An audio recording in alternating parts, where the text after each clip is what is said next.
The morning began like any other in the Golden Row shopping district, where sidewalks shimmered with high-polished tile and storefronts resembled vaults designed not for security but exclusivity. The glass windows didn't invite you in, they filtered you out. Fashion didn't live here, it ruled. There was no room for impulse or mistakes, only appointments and applause. Inside one boutique, the air was colder than outside. Air-conditioned to match its aesthetic, minimal, soft-lit, white floors so pristine they seemed to erase sound. The entire space was a gallery of restraint. Every piece of clothing was given its own space, its own pedestal, like relics from a world beyond reach. Names whispered in fashion circles: Win, Gazero, Eileen, hung silently on floating racks with no price tags. If you needed to ask, you couldn't afford it. That was the language of the room. At 10:37 a.m. a woman entered. She walked in alone. No entourage. No shopping bags. No perfume trailing behind her like entitlement. Her coat was camel wool, structured but slightly weathered. Her hands were gloveless despite the chill. The soft rhythm of her boots was the only indication she moved at all. She didn't glance around nervously like newcomers did. She didn't search for assistance. She simply moved through the space like a designer inspecting her own gallery. But the eyes that watched her didn't see ownership. They saw misplacement. The boutique's lead associate watched from the counter, posture flawless, fingers laced lightly over a tablet. Behind her, a secondary clerk stood beside a rack of newly unpacked arrivals, steam wand in hand, pretending not to observe. The woman who had entered didn't look like the clientele they expected. Her presence wasn't packaged. Her expression wasn't painted with gloss detachment. She wasn't wealthy by sight. She moved differently. She approached the centerpiece display. A dress. Deep crimson. Sculptural. Complex in its simplicity. It curved around the waist with a hand-stitched pleat that spiraled downward like the fall of a silk rose. The design had never been sold publicly. Only 2 pieces had been produced so far, one for display, one for internal archiving. The woman reached out.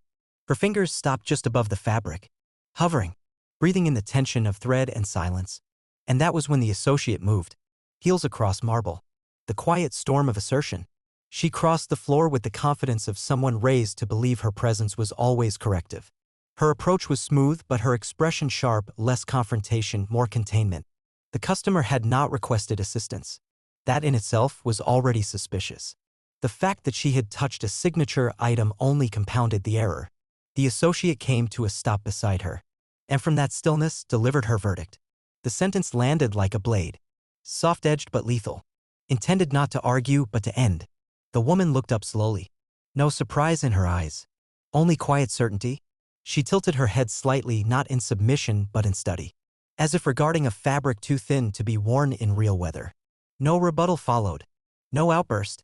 No collapse. Just breath. The moment passed and she returned her eyes to the dress. She turned the hanger gently to observe the stitching along the collar seam. The tag inside was hidden, embroidered in black on black. Invisible to most, but not to her. Because she had sewn it. She had stood in a factory room years ago under flickering lights with raw fingers and a hunger in her bones, not for money but for permanence. She had chosen that thread color herself, had adjusted the drape 5 times to get the fall exactly right, had fought to keep the line from being cut when investors called it too bold. She had sent prototypes out to shows where no one said her name on stage. And now here it was, her creation framed like a stranger's genius. But that was how it worked, wasn't it? Greatness often wore masks until someone else decided it was beautiful. She didn't need the associate to know. Not yet. Instead, she moved on, walking through the boutique slowly. Each piece on display was one she recognized, not just the design, but the struggle, the midnight revisions, the shipping delays, the emails unanswered until her work became desirable. She saw the mannequin holding a coat she had originally made in her living room, propped on a lampstand. She saw a bag modeled on the one her grandmother carried to church every Sunday. Every item was a breadcrumb from a path no one ever thought to follow. And now they guarded it, with curated playlists, with marble counters, with soft bigotry sewn between compliments. She continued toward the back, where the velvet-curtained lounge waited for private clients, the kind who were offered wine while they chose between colors flown in from Paris. But before she reached it, another associate cut across her path. He didn't say anything. He didn't need to. He held posture like a wall. And the message was clear. She wasn't expected back there. Not today. Not dressed like that. Not walking alone. She stood still. The boutique resumed its rhythm behind her. A stylist adjusted a mannequin's wrist. A client across the room snapped a photo, not realizing she was capturing a storm in the background. The woman exhaled once. And then she turned. Not toward the exit, but toward the counter. The marble gleamed beneath a row of tablets, invoices, and carefully arranged fabric swatches. Behind it stood the original associate, waiting with folded arms and a faint trace of victory across her lips. The woman reached into her coat, pulled out a slender envelope, set it on the counter, then turned and walked away, the hem of her coat brushing the air like punctuation. Inside the envelope, a purchase order, a manufacturing directive, a wire confirmation, and a trademark certificate with her name, not as client, not as buyer, but as founder. The sound of her departure echoed in layers. The gentle hush of the boutique's glass door, the slow fade of her footsteps across marble, the vacuum of sound left behind in a room that had tried to exclude her, and now stood suspended in the gravity of its own mistake. The associate behind the counter remained frozen, one hand hovering above the envelope as if it were radioactive. She hadn't opened it yet. Couldn't. Something about the woman's calm exit had rethreaded the room's atmosphere, unraveling the luxury tension they had so carefully curated. The silence wasn't awkward. It was tight like fabric pulled too hard across a frame. Around her, the boutique's walls didn't feel like ivory anymore. They felt sterile, bright, overexposed. She finally reached out, sliding the envelope toward her, lifting the flap like it might bite. Inside, documents, several of them, crisp, embossed with headers she didn't immediately recognize until she saw the seal. Not a client invoice, not a return request, not a complaint, an ownership directive. The name printed across the top was the same name etched into the hidden seam tags on every item in the boutique. The same name embedded in every care label, written in cursive font on every thank you card slid into every $6,000 purchase. Only now that name had a face, a woman they had dismissed without thought, a woman who had stood beneath their designer lighting with an expression they had mistaken for uncertainty, but which now read as patience or warning. The associate's throat tightened. She reread the name, and as she did, something inside her adjusted. Not a change of heart, but a recalibration of position, because the documents weren't vague. They were commanding. An official update on distribution control, a digital ownership certification, a legal brief confirming brand origin, and proprietary control of all inventory, including storefront operations. A line highlighted in gold.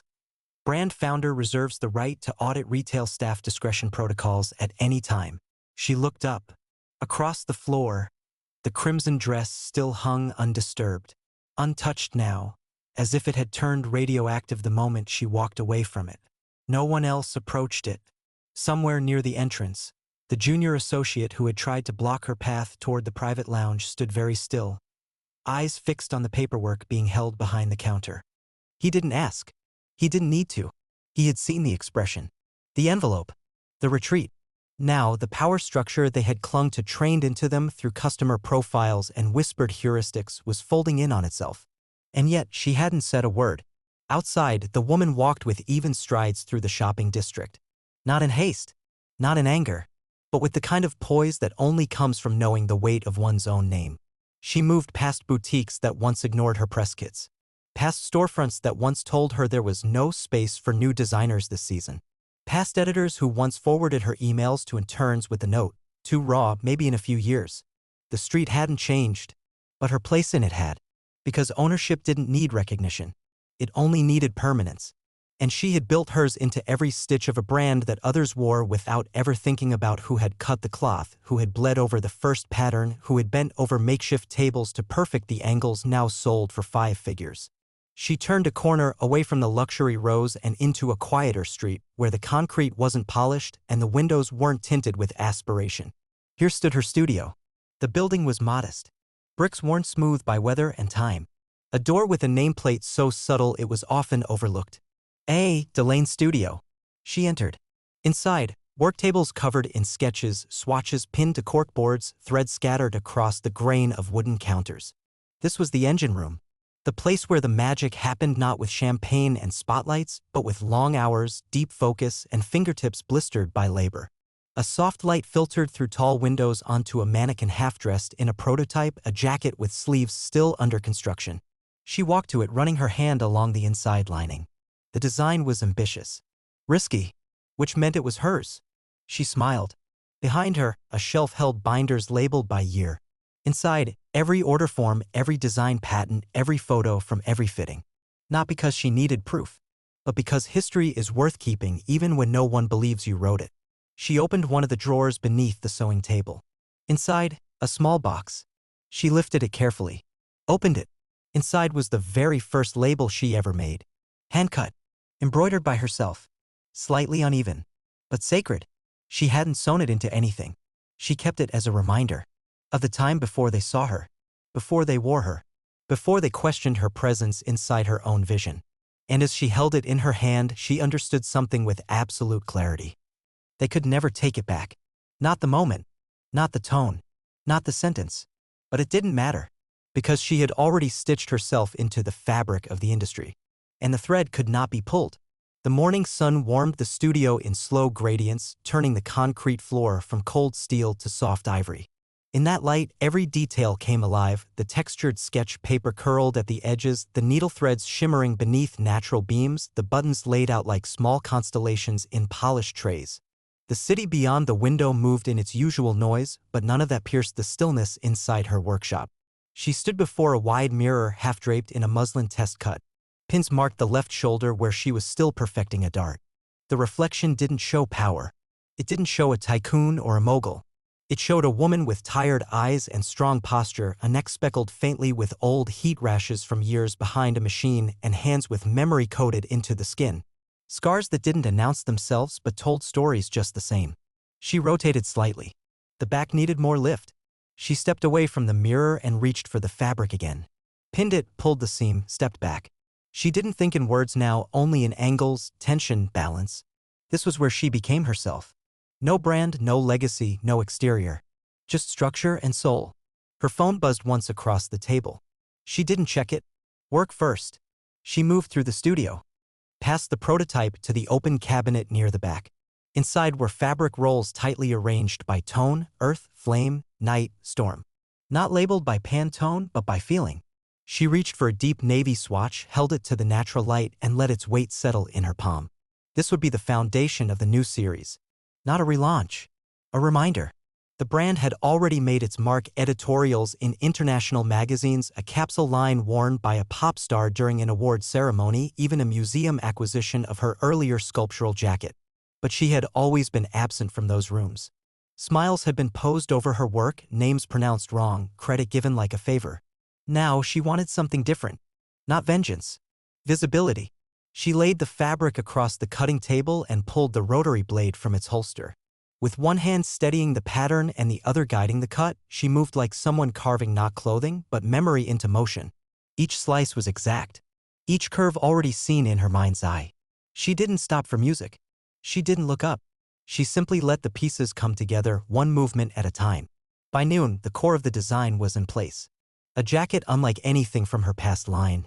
Wider at the collar, tapered at the hip, meant not to flatter, but to declare. She pinned it on a mannequin and stepped back. The mannequin wore it like a statue wears history, silent, strong, unreadable. This one wouldn't be sold. It would be worn. But only once. By her. Because the next step wasn't behind the scenes. It was the showroom. Not the one she had walked into days ago. Her own. Across town, under slow renovation, was a storefront she had purchased quietly 6 months prior. No announcements. No press. Just a blank facade on a block not yet claimed by luxury. The floor was concrete. The walls were bare. But it had tall windows and light. And it was hers. She locked the studio, carrying the design in a garment bag across her back, and boarded a bus. No black car. No assistant. No camera crew. The passengers beside her didn't look twice. She preferred it that way. She arrived at the new store an hour later. The painter was just finishing the back wall, soft white. Natural grain. He nodded as she entered, stepping aside as she walked the perimeter slowly, visualizing every detail. Where the racks would go. Where the monolith mirrors would rise. Where the name, Delane, would finally sit not behind someone else's glass, but above her own door. She set the garment bag on the central table. Unzipped it. Unclipped the sleeves. Laid it flat. The fabric breathed into the space like it belonged. She traced one corner of the lapel and smiled. The store would open in 2 weeks. Invitations would go out only to those who had earned them, not by status, but by seeing her before the world did. She turned and looked through the window. Across the street, a little girl stood holding her mother's hand, watching her through the glass. The girl didn't look away. Neither did she. In that silence between them, through the reflection of her work, through the echo of a sentence once thrown at her like an insult, something stronger was being stitched. A future with her name on the tag. The soft sound of sweeping brushes whispered through the empty showroom. Daylight had settled inside the space like silk, wrapping itself around the newly painted walls, soaking into the concrete floors that still bore faint scuff marks from the renovation crew's boots. Tools lay organized along the windowsill, silent now. The racks had been installed. The mirrors anchored. The shelves aligned with geometric precision. In the middle of the room stood one long platform, unfinished oak, clean-lined and naked, waiting for its first story to be placed atop it. She entered with measured steps, her coat open, the morning chill still clinging to the back of her sleeves. In her hands she carried the jacket, pressed, sealed in tissue, draped over her arm like an oath. The man from the sign company stood outside, adjusting the last metal letters against the raw concrete facade. No logo. Just a name. Delane. Bold. Unstyled. Unapologetic. She nodded once at the man, then turned her eyes back to the inside of the shop. This was the moment. Not the launch. She didn't believe in ceremonial ribbon cuts. The real beginning was quieter. The moment when a space was finally ready to receive what it had been waiting for. And now it was. She approached the platform and carefully removed the jacket from its folds. She lifted it in both hands, turned it toward the light, checked each seam, each curve, each tiny stitch along the inside lining, because this wasn't just fashion. It was a reintroduction. A response not spoken in words, but in weight, shape, and silence. She dressed the mannequin with slow control. Sleeves one by one. The jacket settled into place as if gravity had been holding space for it all along. Then she stepped back and looked. The fabric caught the morning in waves. It shimmered not with gloss, but with depth. It didn't shout. It stood. And beside it, on a small matte plaque she had carved by hand in the studio, sat a single line. Built, not bought. There were no price tags. Not today.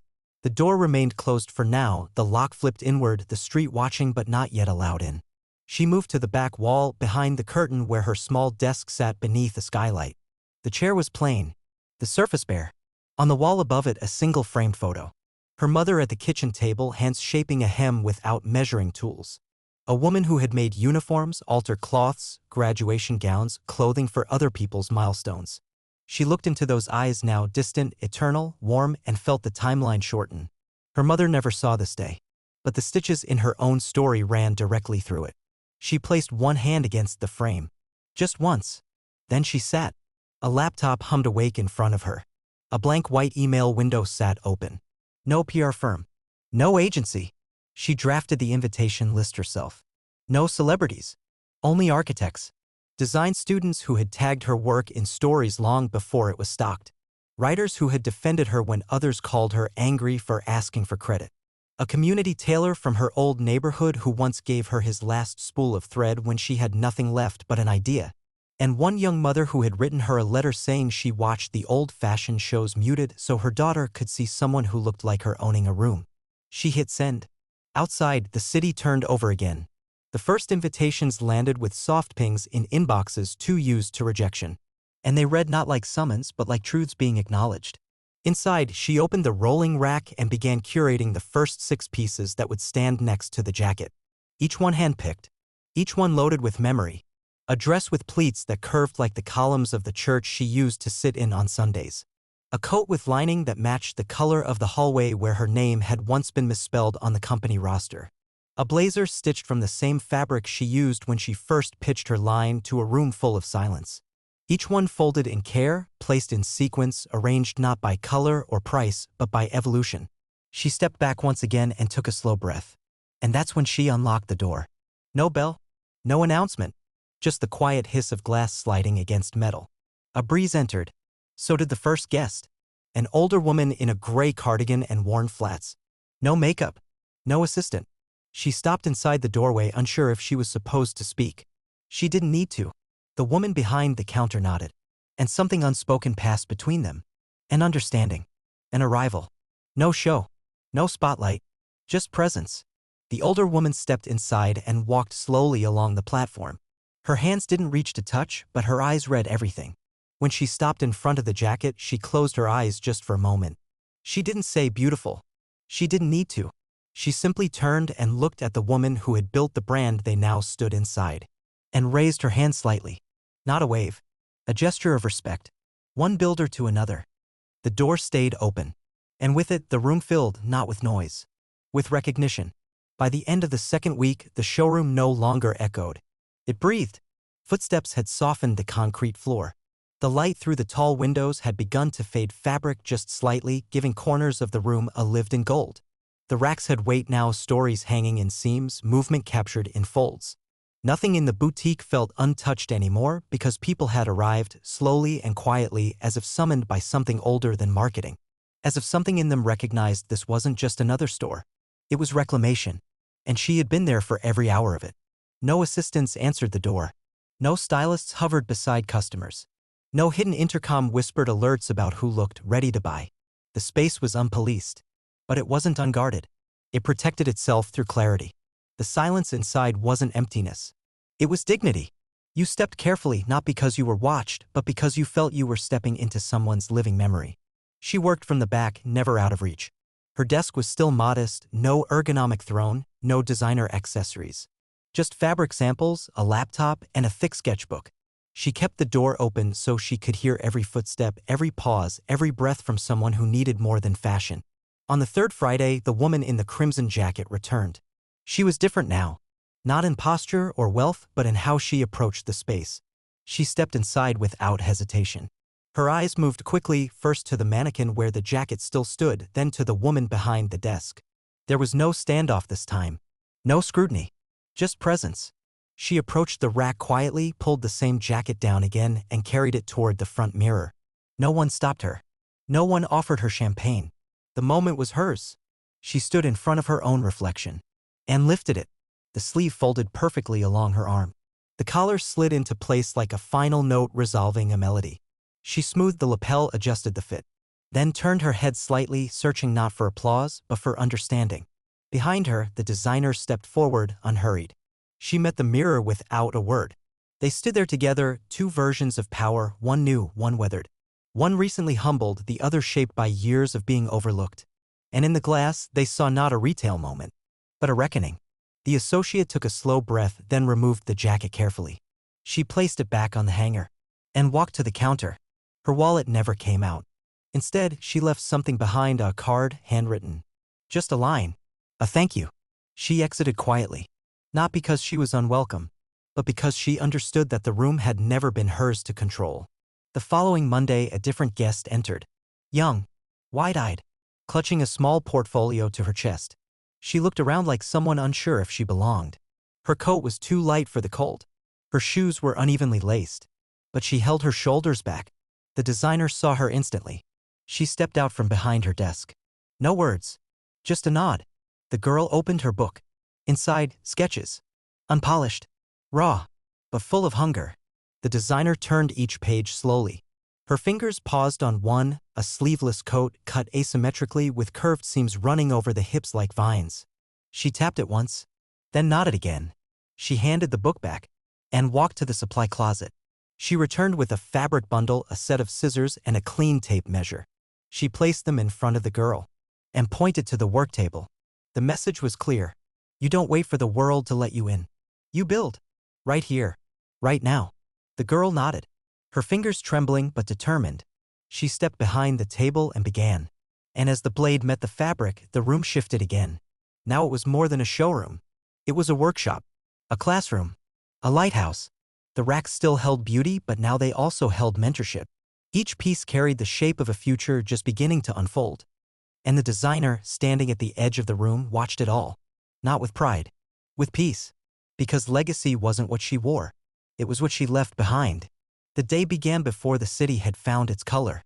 Gray light stretched across the skyline like soft ash, and everything still looked half-sketched, buildings waiting for their edges, streets blurred by early fog. Delivery trucks rolled through the side alleys like shadows. Newspapers landed softly at doorways no one had yet opened. Inside the boutique, she stood alone, hands tucked into the sleeves of a wool coat. The showroom was still dark, its silence deeper than usual. It wasn't closed. Just resting. Today wasn't for clients. It wasn't for press or photographs or even sewing. Today was for something else. She moved through the space slowly, her boots soundless on the concrete. Each rack now held less product. Not because of lack, but because of intention. Every piece that left the space had been chosen. Not bought, but received. Every absence was a story completed. She reached the central table. On it sat a stack of letters. Printed on thick cream stock. Handwritten at the bottom. Each one addressed to a designer, a tailor, a student, a seamstress, a pattern maker she'd met, seen, remembered. Names from corners of the industry often forgot. She had folded her gratitude into them like fabric. No corporate letterhead. Just her initials, a sentence of encouragement, and an invitation to something new. Because the next season wouldn't just be hers. It would be theirs. She placed each letter into a linen envelope, then slid them into a box. No courier. She would walk them herself. From there, she moved to the archive room in the back. She unlocked the cabinet gently. Inside, the originals. The dress they mocked. The coat she sewed with shaking hands. The sketch that was torn up during her first internship critique. The pattern notes from the very first collection rejected by the buyers. These weren't failures. They were fossils. Evidence of growth. Proof that even rejection had shape, color, and structure. She placed one new piece beside them. The crimson jacket. She slid it onto a padded hanger and covered it in a white cloth. Not because it was too delicate, but because its job was done. It had served its purpose in silence and stood still while the world caught up. Now it could rest. She closed the archive. Locked it. Turned off the light. Outside, the street had begun to fill. Commuters walked past the boutique window, not knowing what had unfolded behind the glass over the past few weeks. The name above the door, Delane, remained unlit. It didn't flicker for attention. It simply was. She turned the lights on. Slowly. No switch ever felt ceremonial until that morning. Now, every bulb that blinked to life carried the weight of everything she had once been told she couldn't do. And the first knock came before she had even unlocked the door. It was a woman. Elderly. Elegant, but not expensive. She wore a scarf printed with a design from one of Delane's early lines, purchased back when the brand was only sold in street markets, printed by hand on leftover cotton. She had folded it carefully around her shoulders. In her hands, a gift bag. She didn't ask to enter. She just waited. The designer opened the door without a word. The woman stepped inside and extended the gift. Inside, an old photograph. Two young girls seated at a sewing table. One with her braids undone, the other with chalk on her fingertips. The photo was creased and faded. On the back, a name written in pencil, A. Delane, 1994. She recognized herself. And the friend who used to stay late after school helping her cut patterns in secret. She looked up. The elderly woman smiled. She pointed to the jacket on display. Then to herself. Then walked out quietly. The door clicked behind her. The designer stood motionless, the photo in her hand trembling slightly. Not because of surprise. Because of alignment. Everything she had stitched, every line, every refusal, every doubted decision had brought her to this. Where strangers saw her not as a mystery, but as a mirror. She turned back toward the platform. On it sat a new prototype. Just a sketch. Not finished, but full of promise. She rolled up her sleeves, reached for the fabric, and began again. Because ownership isn't just about the name on the door. It's about what you do when the world finally opens. It's about who you make space for. And it's about proving without apology that you never had to pretend. You always belonged.